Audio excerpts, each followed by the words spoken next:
বর্ষার গুজরাটে মারণ ভাইরাসের প্রকোপ ব্যাপকভাবে ছড়াতে শুরু করেছে সংক্রমণ।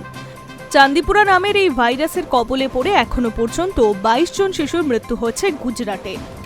রাজ্য স্বাস্থ্য দফতরের যে রিপোর্ট সামনে এসেছে তাতে দেখা যাচ্ছে এখনো পর্যন্ত 184 জন সন্দেহভাজন রোগীর নমুনা পরীক্ষা করা হয়েছে, যার মধ্যে 35 জনের শরীরে মিলেছে এই ভাইরাস। যারা আক্রান্ত হচ্ছে তাদের বয়স 15 বছরেরও কম। আরও উদ্বেগজনক বিষয় হলো এই ভাইরাসের কোনো টিকা নেই। সরকারি সূত্রে জানা গিয়েছে এই ভাইরাসের ব্যাপক প্রকোপ দেখা গিয়েছে গান্ধীনগর, সাবরকান্থা থেকে হিম্মতনগর, পাটনা, রাজকোট এবং ভাবানগড়ে। সেখানকার হাসপাতালগুলিতে ভর্তি রয়েছে বহু শিশু। এছাড়াও গুজরাটের বিভিন্ন অংশ থেকে সংক্রমণের খবর সামনে এসেছে। স্বাস্থ্য বিভাগের তরফে নজরদারি বাড়ানোর পাশাপাশি শহর ও গ্রামগুলিতে ঘুরে ঘুরে কীটনাশক ছড়ানো হচ্ছে। সরকারের তরফে পরামর্শ দেওয়া হয়েছে জ্বর, বমি, খিঁচুনির মতো লক্ষণ দেখা দিলে শিশুদের যেন হাসপাতালে ভর্তি করা হয়। বিশ্ব সংস্থা হুয়ের মতে চান্দিপুরা মূলত র্যাবডোভিরিডির পরিবারের সদস্য। এর প্রভাবে অ্যাকিউট এনসোফালাইটিস সিন্ড্রোম বা ব্রেন ফিভার হয়। 1965 সালে মহারাষ্ট্রের নাগপুরের চান্দিপুরাতে এই ভাইরাসের নজরে আসে। পরে দেশের বহু জায়গাতে এর প্রকোপ দেখা যায়।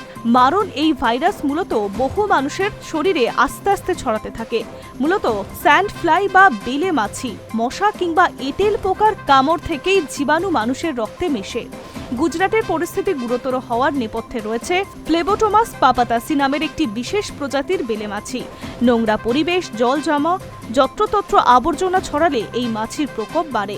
ভাইরাসে আক্রান্ত হলে প্রথমে জ্বর আসবে। আক্রান্ত রোগীদের লক্ষণ হলো প্রবল জ্বর, মাথার যন্ত্রণা, ক্লান্তি, গা হাত পায়ে ব্যথা ও বমি। সময় মতো চিকিৎসা না হলে পরিস্থিতি গুরুতর হয়ে উঠতে পারে। শুরু হয় কাশি থেকে শ্বাসকষ্ট ও খিঁচুনি। রোগী অচৈতন্য হয়ে কোমায়ও চলে যেতে পারে। বাচ্চাদের রোগ প্রতিরোধ ক্ষমতা কম থাকায় তাদের জন্য এই ভাইরাস অত্যন্ত গুরুতর। এই রোগ 48 থেকে 72 ঘন্টার মধ্যে রোগীর মৃত্যু পর্যন্ত হতে পারে। সবচেয়ে চিন্তার বিষয় হলো এই রোগের কোনো প্রতিষেধক নেই। এর ফলে রোগ নির্ণয় না হলে পরিস্থিতি বিপজ্জনক হয়ে উঠতে পারে। ফলে প্রতিরোধ এর বিরুদ্ধে লড়াইয়ের মূল চাবিকাঠি। বেলে মাছি বা মশার কামড় থেকে বাঁচতে হলে মশারি বা মশা তাড়ানোর কোনো ওষুধ ব্যবহার করুন। বাচ্চাদের ফুল হাতা জামা কাপড় পরানো, বাড়ির চারপাশ পরিষ্কার রাখা উচিত। ভাইরাস থেকে বাড়ির শিশুকে নিরাপদ রাখতে এর কোনো বিকল্প নেই এখনো পর্যন্ত। Hi news network.